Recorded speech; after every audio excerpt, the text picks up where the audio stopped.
Hello बच्चों, चलिए प्रश्न पढ़ते हैं। ध्रुवीय रूप में परिवर्तित कीजिए 3 - 4 आयोटा। मुख्य अवधारणा। तो हमारा जो प्रश्न है वो सेमिस्टर संख्या से संबंधित है। तो सेमिस्टर संख्या का जो हमारा मानक रूप होता है वो z बराबर होता है a+आयोटा b, और इसका जो हमारा ध्रुवीय रूप होता है वो होता है हमारा z बराबर r cos theta plus iota sine theta. तो ध्रुवीय रूप में बदलने के लिए हमें आर का मान चाहिए और थीटा का मान चाहिए। तो देखो आर बराबर हमारा होता है वर्गमूल ए की घात 2 प्लस बी की घात 2, और थीटा निकालने के लिए हमें पहले टेन एल्फा निकालना होगा। टेन एल्फा बराबर होता है मापांक बी बटे ए, जहां एल्फा जेड का धनात्मक एक्स एक्स के साथ कोण है।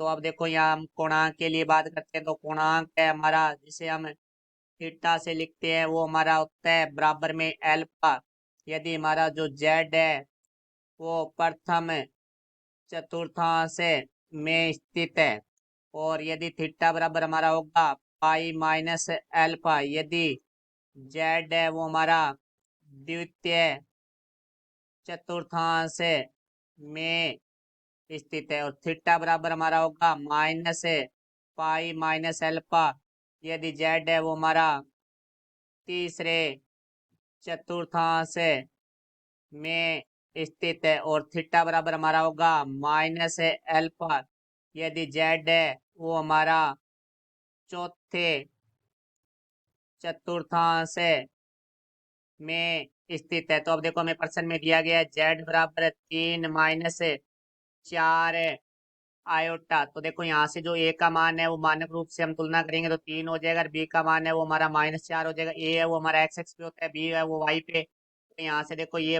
प्लस का हो गया और ये माइनस हो गया, तो प्लस और माइनस चिन्ह है वो हमारे चौथे चतुर्थांश में होता है। तो इसका अर्थ हुआ कि जो जेड है वो हमारा चौथे चतुर्थांश में स्थित होगा। तो यहाँ से हम आर निकालते, पहले आर बराबर होता है एक की घात वर्गमूल 1 की घात 2 प्लस बी की घात 2। यहाँ से आ जाएगा वर्गमूल में 3 की घात 2 प्लस -4 की घात 2। तो आर बराबर आ गया वर्गमूल 3 की घात 2 9 प्लस -4 की घात 2 16। तो यहाँ से आर बराबर आ जाएगा हमारे पास वर्गमूल 25। तो आर बराबर वर्गमूल 25 है वो 5 का होता है। तो आर का मान हमारे पास आ चुका है 5।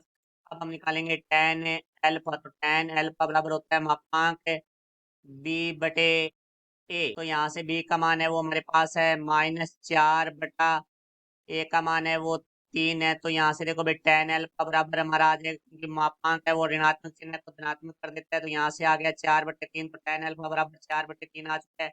तो यहाँ से एल्फा बराबर हमारा हो जाएगा टेन इनवर्स 4/3। तो ये अल्फा का मान आ चुका है, जबकि हमारा जेड है वो चौथे चतुर्थांश में स्थित है, और चौथे चतुर्थांश में हमारा जो पूर्णांक है जिसे हम थीटा से लिखते हैं, थीटा बराबर हमारा होता है माइनस अल्फा। तो यहाँ से जो पूर्णांक है वो आ जाएगा टेन इनवर्स 4/3। कि हम जानते हैं टेन इनवर्स माइनस थीटा बराबर होता है माइनस टेन इनवर्स थीटा। तो यहाँ से देखो भाई हमारा जो थीटा बन जाएगा वो बन जाएगा टेन इनवर्स -4/3।